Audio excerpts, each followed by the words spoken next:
You're listening to the Monday Night Community Show with Daniel on BRFM. This is the Daniel Monday Night Community Show on demand through YouTube. Thank you very much for choosing to listen to us through this method.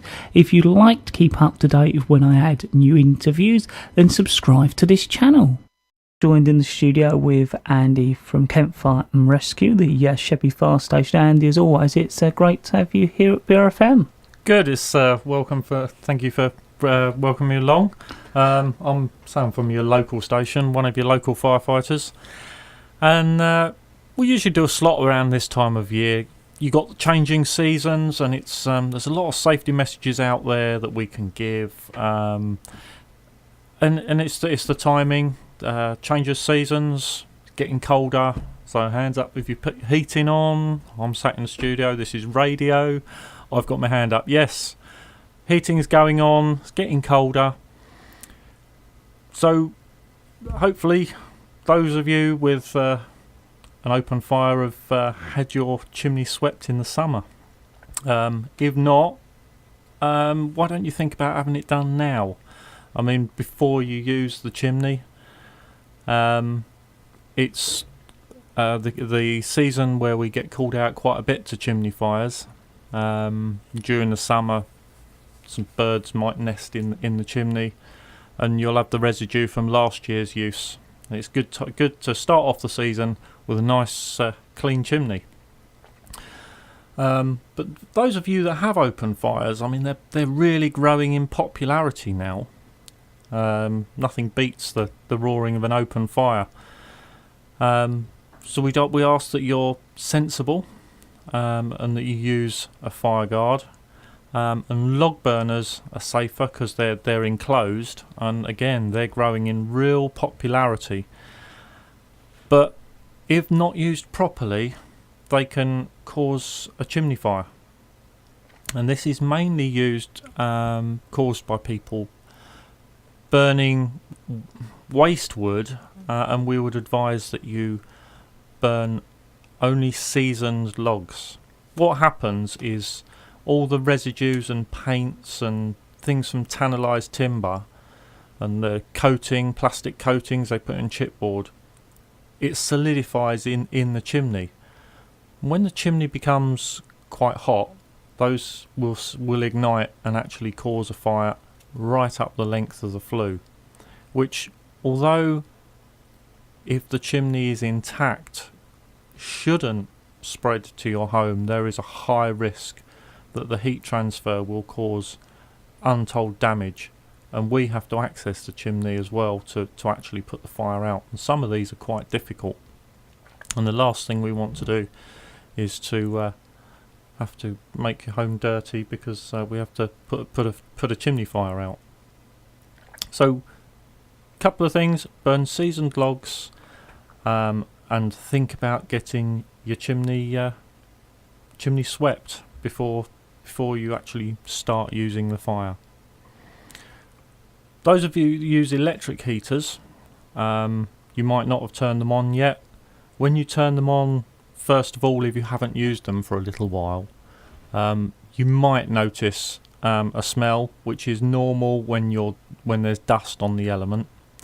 But before you use them, just give them a once over. Just check that the cable is intact. There's no sign of burning on the plug, any brown marks, and check that it actually works for a short time. I advise you not to leave it on full unattended. Try and keep it on a low heat, and just obviously don't put items too close because these can be quite intense. So I mean, Campfire and Rescue is getting involved more in trying to keep people safe in the home, and we advise that people sort of heat their home to about 18 degrees. The living rooms you might prefer to be a little bit warmer, but if you're struggling with your heating bills, you can go to a website where there are some links on how you can get help. Main thing is don't be cold. It's quite dangerous when you're cold for a length of time, and think about using your heating sensibly. to stay safe in your home. I know you next wanted to cover Halloween, I think. Yeah, well, we're coming up to Halloween. I believe you not. That's less than 2 weeks away. Or it is 2 weeks away, actually. It's 2 weeks today. That's the 31st, of course. And it should be a time that's fun for the kids, but it has got obviously very commercialised, hasn't it? So we ask that people remember that not everybody enjoys it. And we ask that people respect the homes that are displaying the sorry no trick or treat posters. Kent Police have got downloadable ones from their website, and there are stocks available from your local neighbourhood watch. So you've got a couple of weeks that if you want to get one of these posters, either download one or contact your neighbourhood watch coordinator, and they should be able to provide you with one. If you want to partake in Halloween, obviously you'll have all the children knocking on your door. Make sure you get some stocks of sweets in. I think it's that's what they're there for. They want a little treat, so make sure you got some stocks of those in. And we would ask that on no account do you give money. We'll move on to fireworks later, but it's been shown that obviously the odd 50p here and the odd pound here, they can go and buy some fireworks and then cause a nuisance within the neighbourhood. So we ask that you don't give money. Just give them a little sweet in the spirit of Halloween. So if you're an older person, why not think about having someone there on that evening if you don't want to open the door, or you feel a little bit intimidated, or if you're a younger person, think about an older person that's perhaps a little bit lonely, might be a little bit frightened. It's worth just spending an hour or two around the house, just so they've got a little bit of company. And if people do knock on the door, then they're not frightened as much. So it should be a fun time, and I know we'd say it's all the don'ts, but it's a time where we have to sort of think of others. Some of the costumes and etc. can be very, very scary.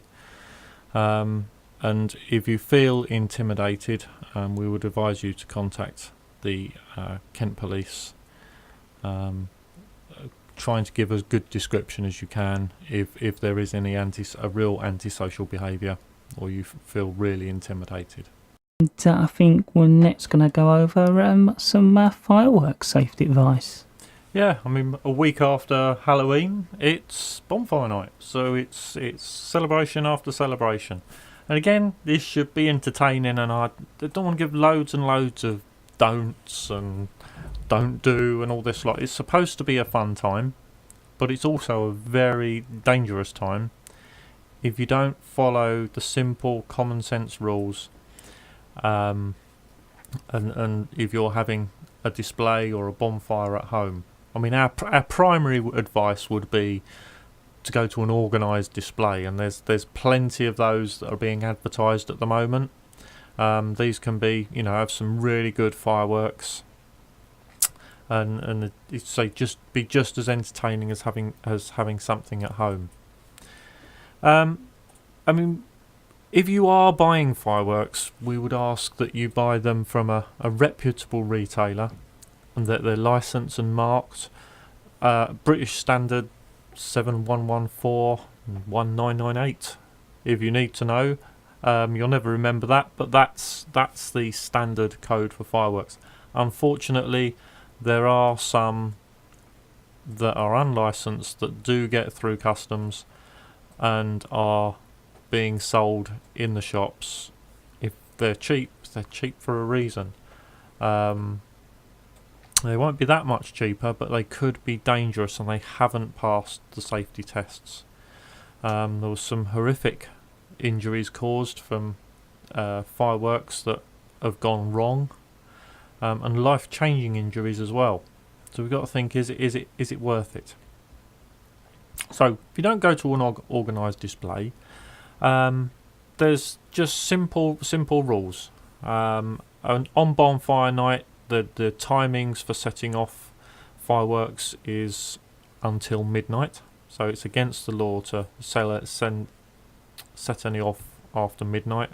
Any other day, apart from New Year's Eve and Chinese New Year, it's 11 p.m.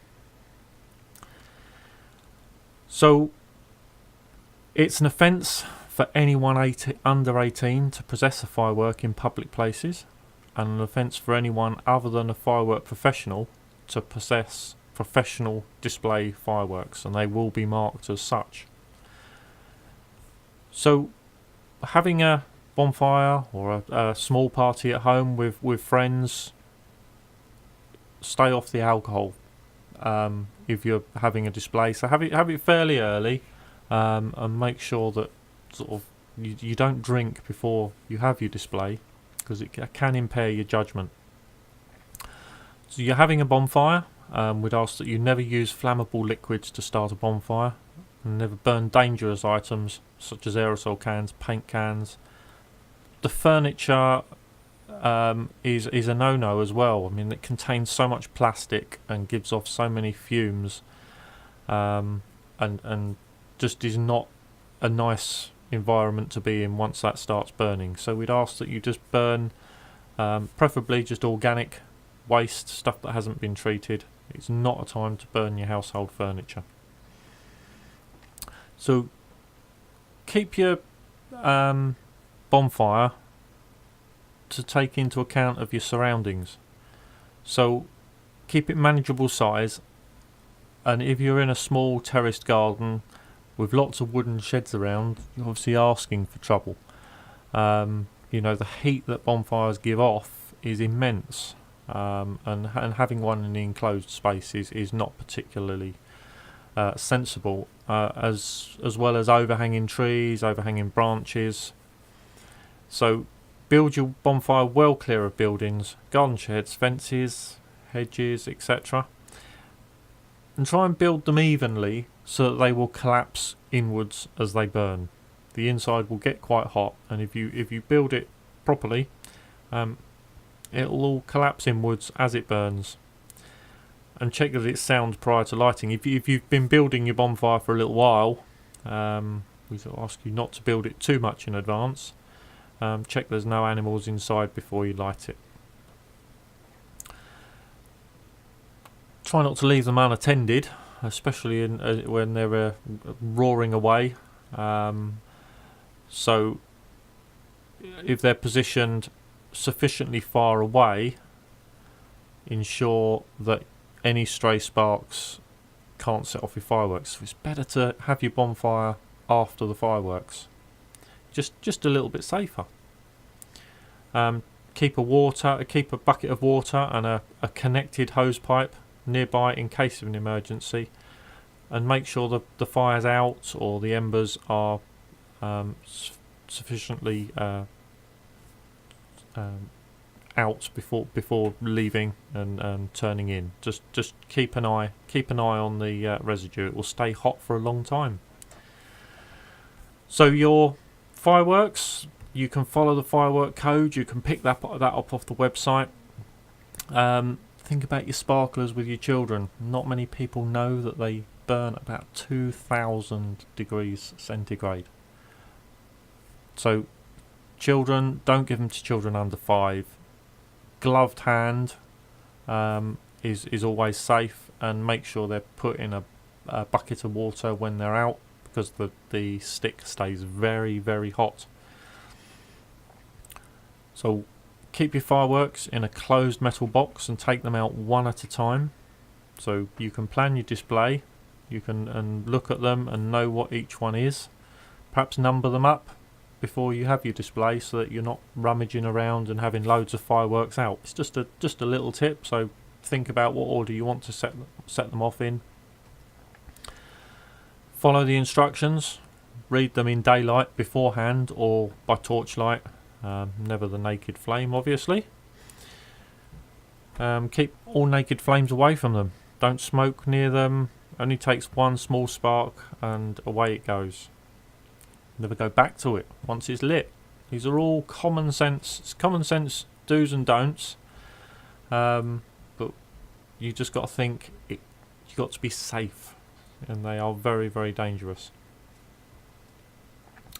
And always supervise children, obviously, when they're around. Keep an adult with them at all times. Don't let them go running around too much, because they could either go near the bonfire or into the path of a firework. So respect your neighbours. Perhaps tell them you'll be having a little display. Pre-warn them so it's not a surprise. Animals do not like fireworks, so that is one of the big problems of fireworks night is the animals become petrified. And so obviously dog owners, cat owners will probably take measures on bonfire night itself, but just have a respect for your neighbours, and make sure you keep an eye on your pets on that night and around the period, because they could get frightened and run off. I think we're going to cover winter safety next. Yes, winter will be upon us soon. The seasons are changing. Leaves are falling off the trees. We've talked about keeping warm. We've talked about keeping safe in your home, all the festivities. Let's just think about out on the roads when you're out of the house. I mean, Kent Fire and Rescue, a large portion of our works is unfortunately road traffic collisions. And sadly they do increase at this time of the year, where the road conditions change, and you have to adopt different driving techniques depending on the weather.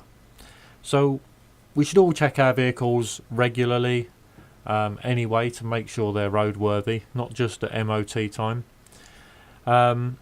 We all have a duty to make sure our vehicles are fit for the road.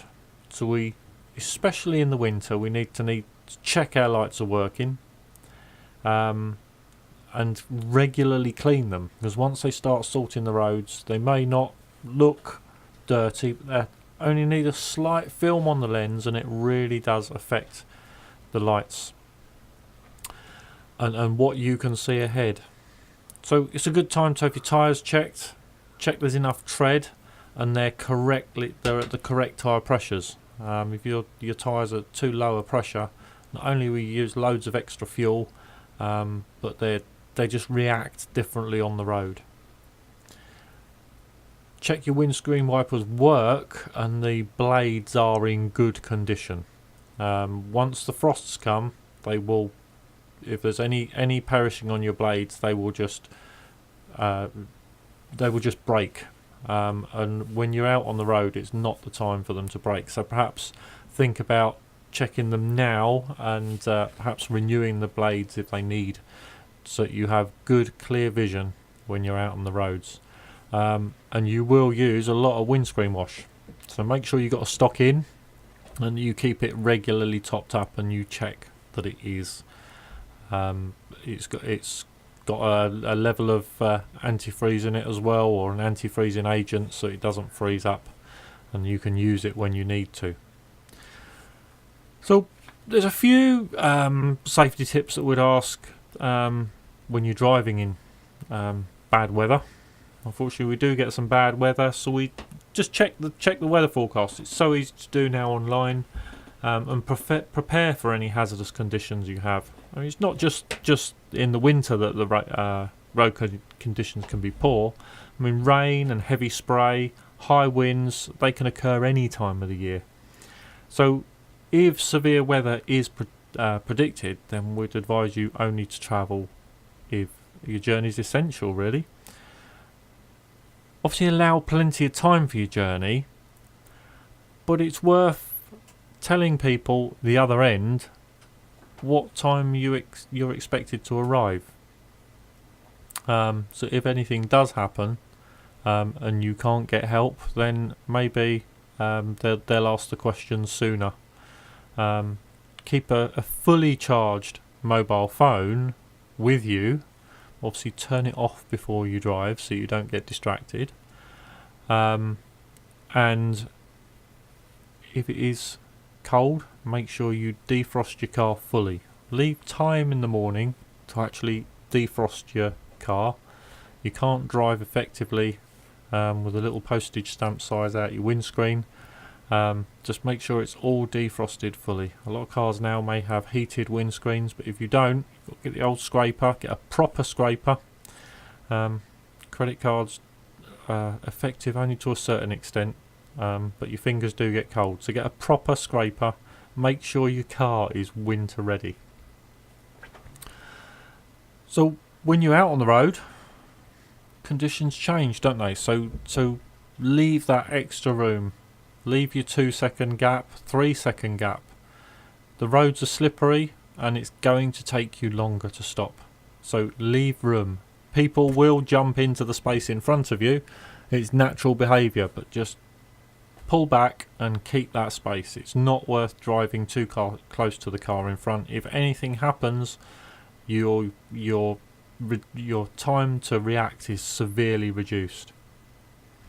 So, I mean, we want you to drive safe, but think of other road users as well, especially bikers.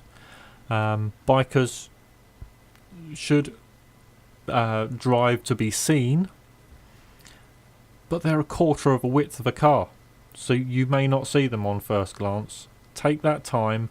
It's not worth taking a chance. It may be hard to judge their speed.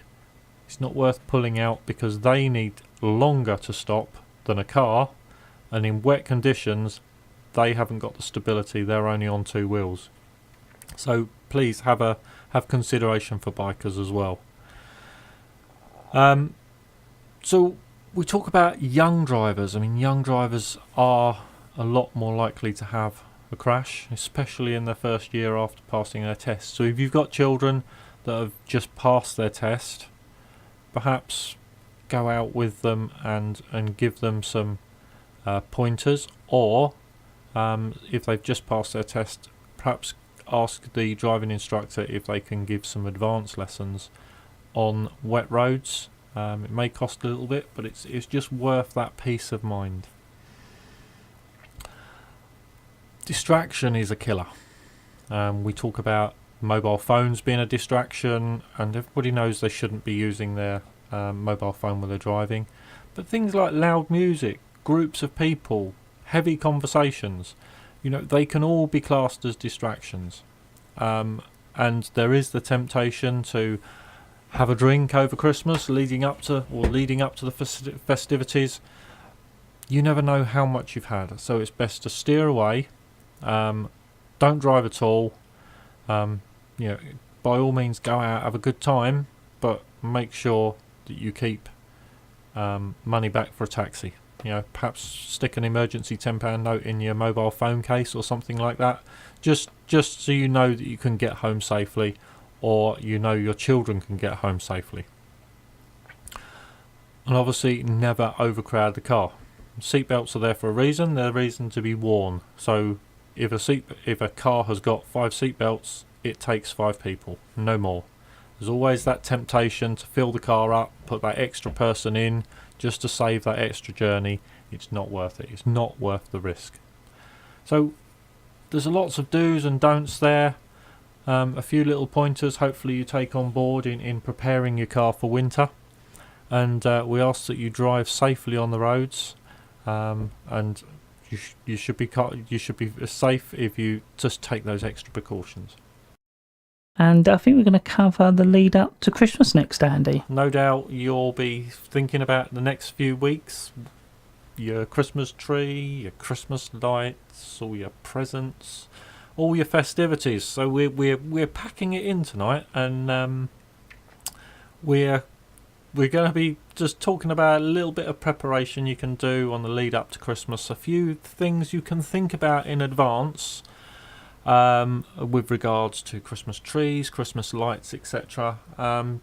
Just before you put them up, just have a little think. So your Christmas lights, are you using last year's? Are you going to buy some new ones? Again, if you're going to buy some new ones, go to a reputable retailer.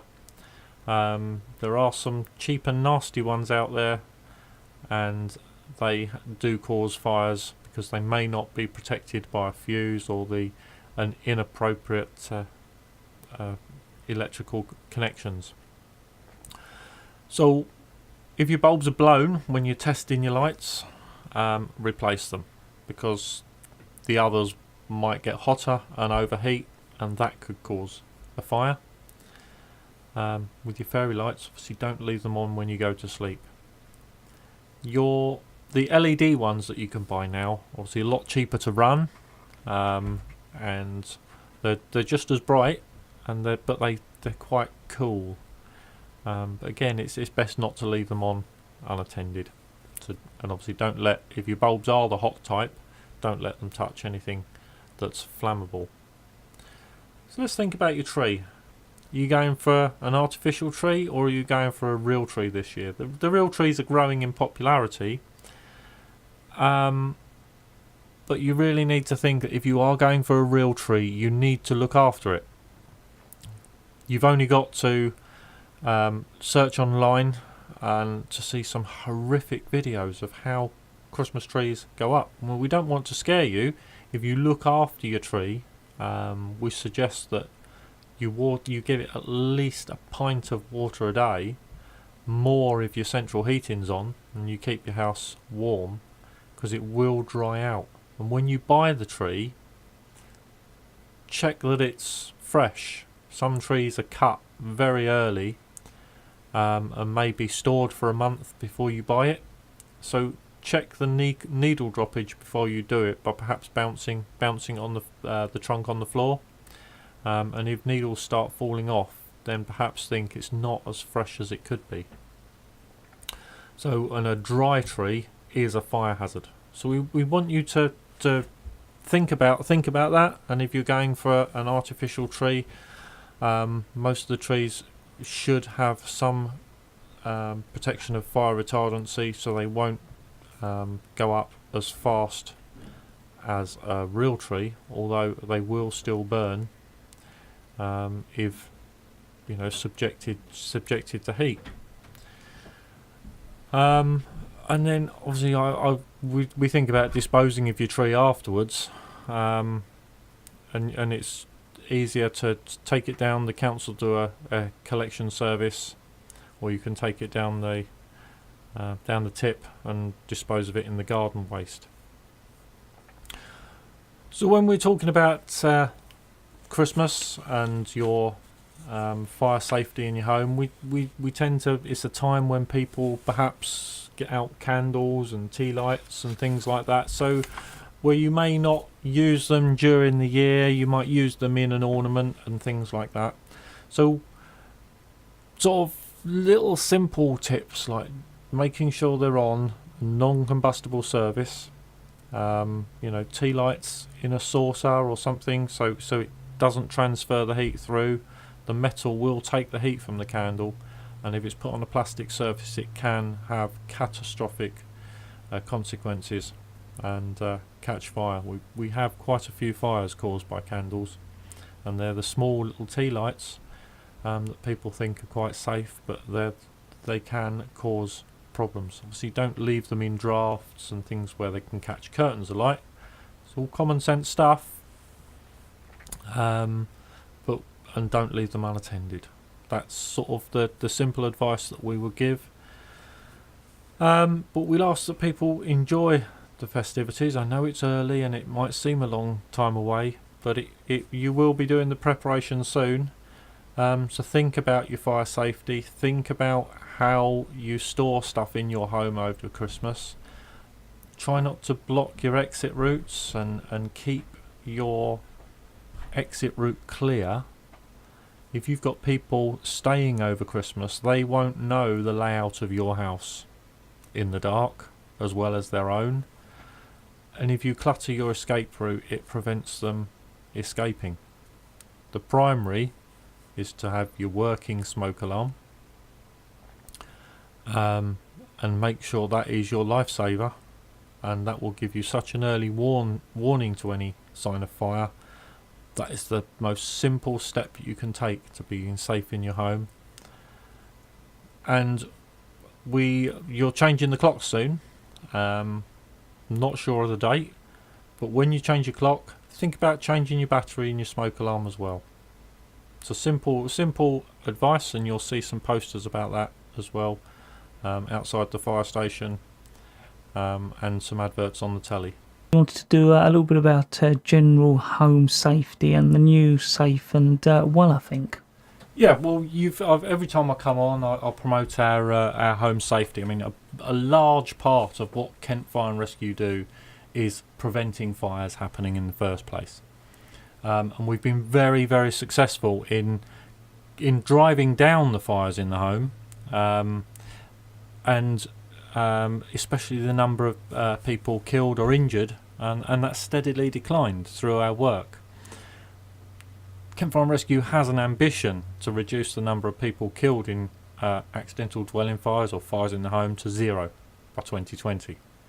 But you may be hearing the term safe and well coming out.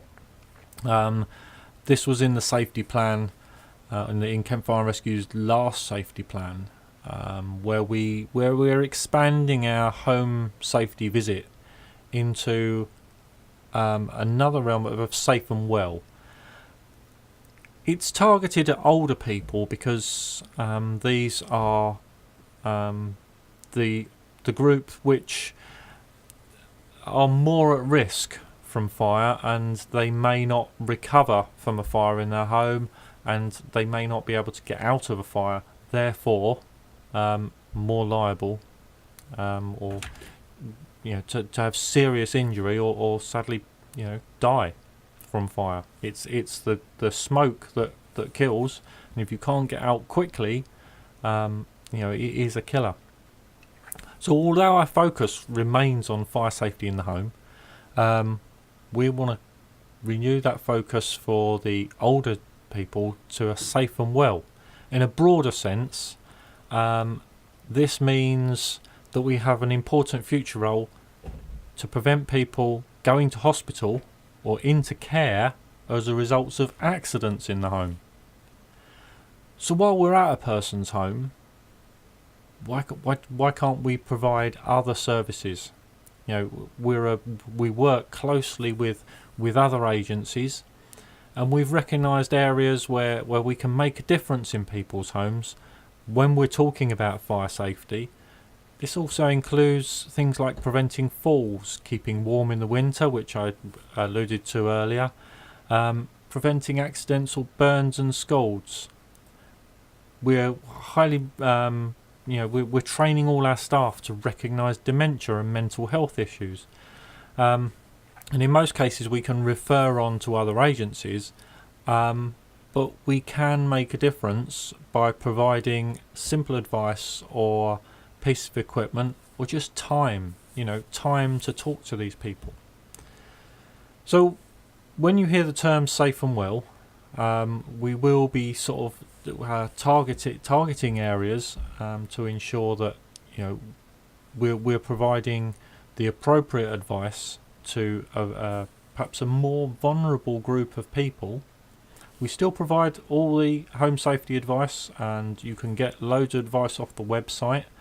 And the free phone number, which is 0800 923 7000. That gets you through to the home safety team.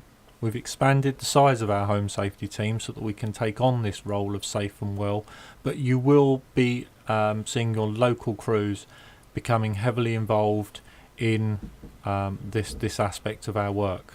It's a new approach. And it's aimed at getting people back in their home, reducing the costs of other organisations, and if we can prevent falls and things like that while we're doing our fire safety work, then I think it's a good thing. So we want you to be safe in your home. We ask you primarily to check your smoke alarm. Think about changing the battery in your smoke alarm when you change your clock. Put it on your shopping list now. You've got a couple of weeks. And we've got all the festivities which I've talked about earlier. We want you to be safe. We want you to have a good time, but make safety a point of reference, and we wish you you have a good time in all the festivities. Well, Andy, as always, I'd like to thank you very much for coming along. It's always appreciated, and good to have you here at BRFM. Thank you very much. That is Andy, of course, from Campfire and Rescue this evening, right here at the Monday Night Community Show.